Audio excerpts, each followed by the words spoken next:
विश्व के सबसे बड़े लोकतांत्रिक देश भारत का संविधान लिखकर हर नागरिक को समानता का अधिकार देने वाले, नारी मुक्ति के दाता, विश्व के लिए ज्ञान के प्रतीक भारत रत्न बाबा साहेब डॉक्टर भीमराव अंबेडकर जी के 132वें जन्म दिवस पर जिला प्रशासन की ओर से मिनी सचिवालय में भव्य श्रद्धांजलि कार्यक्रम का आयोजन किया गया, जिसमें deputy commissioner Surabhi Malik IAS, police commissioner Mandeep Singh Sidhu IPS, Ludhiana central के विधायक अशोक पराशर पप्पी, लुधियाना उत्तरी के विधायक चौधरी मदन लाल बग्गा, लुधियाना दक्षिणी की विधायक राजेंद्र पाल कौर छीना, लुधियाना पूर्वी के विधायक दलजीत सिंह भोला ग्रेवाल और भारतीय वाल्मीकि धर्म समाज भावाधस के राष्ट्रीय मुख्य संचालक वीर श्रेष्ठ नरेश धींगान विशेष तौर पर शामिल हुए। सभी ने बाबा साहेब को श्रद्धा सुमन अर्पित करते हुए समाज में व्याप्त भेदभाव को खत्म करने पर जोर देते हुए बाबा साहेब द्वारा रचित संविधान में विश्वास रखने की अपील की। अमर ज्वाला के संपादक राजकुमार साथी की रिपोर्ट।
अपने संबोधन में deputy commissioner Surabhi Malik IAS ने कहा कि बाबा साहेब डॉक्टर भीमराव अंबेडकर जी द्वारा रचित संविधान में हर नागरिक को समानता का अधिकार दिया गया है, इसलिए सभी को बाबा साहेब के इस सिद्धांत को मानते हुए समाज में व्याप्त भेदभाव रूपी सामाजिक कुरीति को दूर करने का काम करना चाहिए। Police commissioner Mandeep Singh Sidhu IPS ने कहा कि ये देश बाबा साहेब द्वारा रचित संविधान से चलता है, इसलिए वे देश के हर नागरिक के लिए पूजनीय हैं। हर नागरिक को बाबा साहेब द्वारा रचित संविधान के अनुसार देश के प्रति अपनी जिम्मेदारी निभानी चाहिए। उन्होंने कहा कि सभी लोग बाबा साहेब द्वारा लिखे गए संविधान और कानून का पालन करते हुए समाज को अपराध मुक्त करने के लिए पुलिस प्रशासन का सहयोग करें। इसके बाद deputy commissioner Surabhi Malik, police commissioner Mandeep Singh Sidhu और चारों विधायकों ने नगर निगम कर्मचारी यूनियन की ओर से प्रकाशित साल 2023 के कैलेंडर को रिलीज किया। अज दे इस पावन दिहाड़े ते जिथे बाबा साहब भीमराव अंबेडकर दा जन्म दिहाड़ा सी, अज DC साहब, पुलिस कमिश्नर सिद्धू साहब और मेरे कलीग सारे MLA साथी और समा सिंह बिरला, ढंगान जी, सारे असी समाज ने रल के अज बाबा साहब के चरणों च जिथे शरधा सुमन भेंट किते, उत्थों कोई अज ज्ञान भी लैन की गल आ, क्योंकि बाबा साहब ने सब कुछ अपने कलम राही दस्या वा भी ऊच नीच जिहड़ी आ बंदे दे अंदर नहीं होनी चाहिए। ये इंसानियत जिहड़ी आ वो समाज नूं उच्चा चकदी आ, ना कि कोई जात पात उच्चा चकदी आ। हमेशा जिहड़ा बाबा साहब का संदेश आ वो रहिंदी दुनिया तक रहना वा, और सारे लोग असी रल के बाबा साहब के दसे हुए मार्ग के उत्ते चल के समाज और अपने देश का नाम उच्चा करना और सेवा करनी आ, क्योंकि बाबा साहब ने ਸਾਨੂੰ ਸਾਰਿਆਂ ਨੂੰ ਇਹੀ ਆਪਣੇ ਸੰਵਿਧਾਨ 'ਚ ਦੱਸਿਆ ਵਾ ਵੀ ਜਿਹੜਾ ਬੰਦੇ ਦਾ ਕੰਮ ਆ ਉਹ ਹਮੇਸ਼ਾ ਗਰੀਬ ਗਰੂਬੇ ਦੇ ਕੰਮ ਆਉਣਾ ਵਾ।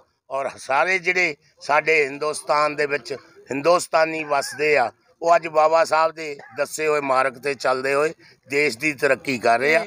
ਅੱਜ ਦੇ ਦਿਨ ਤੇ ਮੈਂ ਬਾਬਾ ਸਾਹਿਬ ਦੇ ਜਨਮ ਦਿਹਾੜੇ ਤੇ ਬਹੁਤ ਬਹੁਤ ਮੁਬਾਰਕਬਾਦ ਦਿੰਦਾ। ਅੱਜ ਪੂਰੇ ਦੇਸ਼ ਭਰ ਦੇ ਵਿੱਚ ਵਿਸਾਖੀ ਦਾ ਦਿਨ ਵੀ ਮਨਾਇਆ ਜਾ ਰਿਹਾ ਔਰ ਬਾਬਾ ਜੀ ਦਾ ਵੀ ਦਿਨ ਮਨਾਇਆ ਜਾ ਰਿਹਾ ਕਿ ਅੱਜ ਦੇਸ਼ ਭਰ ਨੂੰ ਕੀ ਮੈਸੇਜ ਹੈ? ਦੇਖੋ, ਹਿੰਦੁਸਤਾਨ ਇਹੀ ਤਾਂ ਇੱਕ ਗੁਲਦਸਤਾ ਕਹਾਉਂਦਾ, ਤਾਂ ਹੀ ਤਾਂ ਜਦੋਂ ਉਧਰੋਂ ਵਿਸਾਖੀ ਆ ਸਾਡੀ, ਅੱਜ ਉਧਰੋਂ ਬਾਬਾ ਸਾਹਿਬ ਦਾ ਜਨਮ ਦਿਹਾੜਾ ਵਾ। ਦੇਖੋ ਕਿੰਨੀ ਖੂਬਸੂਰਤੀ ਸਾਨੂੰ ਸੱਚੇ ਪਾਤਸ਼ਾਹ ਨੇ ਦਿੱਤੀ ਆ, ਬਾਬਾ ਨਾਨਕ ਨੇ ਐਸੀ ਖੁਸ਼ਬੂ ਬਜਰੰਗ ਬਲੀ ਨੇ ਦਿੱਤੀ ਆ, ਜਿਹੜੀ ਸਾਰੇ ਸਮਾਜ ਅਸੀਂ ਰਲ ਕੇ ਜਿਹੜੇ ਲੋਕ ਕੋਈ ਸਾਨੂੰ ਐ ਸੋਚਦੇ ਆ ਵੀ ਉਹ ਪਤਾ ਨਹੀਂ ਉਹ ਫਲਾਣੀ ਜਾਤ ਦਾ ਜਾਓ, ਅਸੀਂ ਤਾਂ ਸਾਰਾ ਪਰਿਵਾਰ ਆ। ਇਹ 9 ਮਾਸ ਦੇ ਰਿਸ਼ਤੇ ਆ, ਇਹ ਬਾਬਾ ਸਾਹਿਬ ਦੇ ਦੱਸੇ ਹੋਏ ਔਰ ਬਾਬੇ ਨਾਨਕ ਤੇ ਬਜਰੰਗ ਬਲੀ ਦਾ ਦੱਸਿਆ ਹੋਇਆ ਮਾਰਗ ਹੈ। ਹਮੇਸ਼ਾ ਚੜ੍ਹਦੀ ਕਲਾ 'ਚ ਰਹਿਣਾ ਔਰ ਚੜ੍ਹਦੀ ਕਲਾ 'ਚ ਹੈਗਾ ਵਾ। ਐਮਐਲਏ ਸਾਹਿਬ, ਸਾਰਾ ਦੇਸ਼ ਖੁਸ਼ੀਆਂ ਮਨਾ ਰਿਹਾ, ਬਾਬਾ ਸਾਹਿਬ ਦਾ ਜਨਮ ਦਿਨ ਹੈ ਤੇ ਦੂਸਰੀ ਗੱਲ ਹੈ ਕਿ ਵਿਸਾਖੀ ਵੀ ਹੈ, ਲੇਕਿਨ ਕਿਸਾਨ ਜਿਹੜੀਆਂ ਜਿਨ੍ਹਾਂ ਦੀ ਗਦਾਵਰੀਆਂ ਵੀ ਹਜੇ ਤੱਕ ਨਹੀਂ ਹੋ ਰਹੀਆਂ, ਉਹਦੇ ਤੇ ਕੀ ਕਹਿਣਾ ਚਾਹੁੰਦੇ? ਦੇਖੋ, ਇਹ ਪਹਿਲੀ ਸਰਕਾਰ ਆ, ਅੱਜ ਬਹੁਤ ਵਧੀਆ ਦਿਨ ਆ। ਇਹ ਬਾਬਾ ਸਾਹਿਬ ਦੇ ਪਹਿਲੀ ਸਰਕਾਰ ਆ ਜਿਹੜੇ ਜਾ ਕੇ ਆਪ ਡੀਸੀ ਸਾਹਿਬ ਤੇ ਤਹਿਸੀਲਦਾਰ ਸਾਹਿਬ ਤੇ ਪਟਵਾਰੀ ਜਾ ਕੇ ਆਪ ਖੇਤਾਂ ਦੇ ਵਿੱਚ ਜਾ ਕੇ ਕਰ ਰਹੇ ਆ ਗਦਾਵਰੀਆਂ। ਇਹ ਅੱਜ ਇਹ ਆ ਵੀ ਜਿਹੜੇ ਸਰਦਾਰ ਭਗਵੰਤ ਸਿੰਘ ਮਾਨ ਦੀ ਗੱਲ ਆ, ਅਸੀਂ ਜੋ ਕਿਹਾ ਉਹ ਕਰਦੇ ਆ। ਅਸੀਂ ਇਹਨਾਂ ਤਰ੍ਹਾਂ ਨਹੀਂ ਪੌਣੇ 5 ਸਾਲ ਬਾਅਦ ਕੋਈ ਜੁਮਲੇ ਛੱਡਦੇ ਆ, ਅਸੀਂ ਤਾਂ ਜੋ ਕਹਾਂਗੇ ਉਹੀ ਕਰਾਂਗੇ। ਅੱਜ ਬਹੁਤ ਖੁਸ਼ੀ ਵਾਲਾ ਦਿਹਾੜਾ ਵਾ। ਅੱਜ ਖਾਲਸੇ ਦਾ ਜਨਮ ਦਿਹਾੜਾ। ਖਾਲਸਾ ਧੰਨ ਧੰਨ ਗੁਰੂ ਗੋਬਿੰਦ ਸਿੰਘ ਜੀ ਨੇ ਅੱਜ ਦੇ ਦਿਨ ਖਾਲਸੇ ਦੀ ਸਾਜਨਾ ਕਰਕੇ ਤੇ ਅੱਜ ਖਾਲਸੇ ਦਾ ਜਿੱਥੇ ਜਨਮ ਦਿਹਾੜਾ, ਅੱਜ ਡਾਕਟਰ ਅੰਬੇਦਕਰ ਜੀ ਦਾ ਜਨਮ ਦਿਹਾੜਾ ਵੀ ਹੈ। ਔਰ ਦੋਨੋਂ ਹੀ ਮਹਾਨ ਸ਼ਖਸੀਅਤਾਂ ਔਰ ਜਿਨ੍ਹਾਂ ਨੇ ਕਹਿ ਸਕਦੇ ਆ ਵੀ ਇਨਸਾਨੀਅਤ ਦੀ ਸੇਵਾ ਵਿੱਚ ਔਰ ਨੀਚਿਓਂ ਉੱਪਰ ਚੱਕਣ ਵਾਸਤੇ ਬਹੁਤ ਵੱਡੇ ਉਪਰਾਲੇ ਕੀਤੇ। ਜੇ ਆਪਾਂ ਗੁਰੂ ਗੋਬਿੰਦ ਸਿੰਘ ਦੀ ਗੱਲ ਕਰਦੇ ਹਾਂ, ਡਾਕਟਰ ਅੰਬੇਦਕਰ ਜੀ ਦੀ ਗੱਲ ਕਰਦੇ ਹਾਂ, ਔਰ ਦੋਨਾਂ ਸ਼ਖਸੀਅਤਾਂ ਨੇ, ਦੋਨਾਂ ਮਹਾਨ ਸ਼ਖਸੀਅਤਾਂ ਨੇ ਔਰ ਜਿਹੜੇ ਦਬਲੇ ਕੁਚਲੇ ਲੋਕ ਸੀ ਉਹਨਾਂ ਨੂੰ ਉੱਪਰ ਚੱਕ ਕੇ ਬਰਾਬਰ ਦਾ ਹੱਕ ਦਿੱਤਾ। ਔਰ ਡਾਕਟਰ ਭੀਮ ਅੰਬੇਦਕਰ ਜੀ ਨੇ ਸਾਨੂੰ ਇੱਕ ਐਸਾ ਸੰਵਿਧਾਨ ਲਿਖ ਦਿੱਤਾ ਜਿਹੜਾ ਪੂਰੀ ਦੁਨੀਆ ਦੇ ਵਿੱਚ ਸਭ ਤੋਂ ਵਧੀਆ ਸੰਵਿਧਾਨ ਆ। ਜਿਸ ਸੰਵਿਧਾਨ ਮੁਤਾਬਕ ਅੱਜ ਅਸੀਂ ਜੀਵਨ ਜੀ ਰਹੇ ਹਾਂ, ਜਿਸ ਸੰਵਿਧਾਨ ਮੁਤਾਬਕ ਜਿਵੇਂ ਕਿ ਡੀ ਸਾਹਿਬ ਤੇ ਕਮੇਸ਼ ਸਾਹਿਬ ਅਸੀਂ ਐਮਐਲਏ ਬਣੇ ਆ, ਉਹ ਸੰਵਿਧਾਨ ਮੁਤਾਬਕ ਬਣੇ ਆ। ਤੇ ਅੱਜ ਦੇ ਇਸ ਦਿਹਾੜੇ ਤੇ ਮੈਂ ਸਾਰੇ ਇਲਾਕਾ ਨਿਵਾਸੀਆਂ ਨੂੰ, ਸਾਰੇ ਵਸਦੇ ਪੰਜਾਬ ਵਾਸੀਆਂ ਨੂੰ, ਭਾਰਤ ਵਾਸੀਆਂ ਨੂੰ ਲੱਖ ਲੱਖ ਵਧਾਈ ਦਿੰਦਾ ਔਰ ਧੰਨਵਾਦ ਕਰਦਾ। ਸਾਰੇ ਅੱਜ ਪ੍ਰਬੰਧਕ ਨੇ ਇਕੱਠੇ ਹੋ ਕੇ ਡਾਕਟਰ ਭੀਮ ਰਾਓ ਅੰਬੇਦਕਰ ਜੀ ਦਾ ਅੱਜ ਜਨਮ ਦਿਹਾੜਾ ਮਨਾਇਆ ਔਰ ਪ੍ਰਮਾਤਮਾ ਅੱਗੇ ਅਰਦਾਸ ਕਰਦਾ, ਪ੍ਰਮਾਤਮਾ ਸੱਚੇ ਪਾਤਸ਼ਾਹ ਇਸੇ ਤਰ੍ਹਾਂ ਹੀ ਸਾਰੇ ਤੇ ਆਸ਼ੀਰਵਾਦ ਰੱਖਣ, ਚੜ੍ਹਦੀ ਕਲਾ ਰੱਖਣ ਔਰ ਤੰਦਰੁਸਤੀ ਬਖਸ਼ਣ, ਤਾਂ ਕਿ ਅਸੀਂ ਇਸੇ ਤਰ੍ਹਾਂ ਹੀ ਧਰਮ ਦੀ ਸੇਵਾ ਕਰੀਏ, ਸਮਾਜ ਦੀ ਸੇਵਾ ਕਰੀਏ, ਲੋੜਵੰਦਾਂ ਦੀ। ਪਰਮ ਪੂਜਨੀਆ ਭਾਰਤ ਰਤਨ ਭਾਰਤੀ ਸੰਵਿਧਾਨ ਦੇ ਨਿਰਮਾਤਾ ਔਰ ਜਿਨ੍ਹਾਂ ਨੇ ਕਰੋੜਾਂ ਲੋਕਾਂ ਨੂੰ ਜੀਵਨ ਦਾਨ ਬਖਸ਼ਿਆ, ਪਰਮ ਪੂਜਨੀਆ ਬਾਬਾ ਸਾਹਿਬ ਡਾਕਟਰ ਅੰਬੇਡਕਰ ਸਾਹਿਬ ਦਾ 132ਵਾਂ ਜਨਮ ਦਿਹਾੜਾ ਵਾ। ਸਾਰੇ ਹੀ ਦੇਸ਼ ਵਾਸੀਆਂ ਨੂੰ ਮੈਂ ਔਰ ਖਾਸ ਕਰਕੇ ਲੁਧਿਆਣਾ ਵਾਸੀਆਂ ਨੂੰ ਅੱਜ ਬਾਬਾ ਸਾਹਿਬ ਡਾਕਟਰ ਅੰਬੇਡਕਰ ਸਾਹਿਬ ਦੇ ਜਨਮ ਦਿਨ ਦੀ ਲੱਖ ਲੱਖ ਵਧਾਈ ਦਿੰਦਾ ਮੈਂ।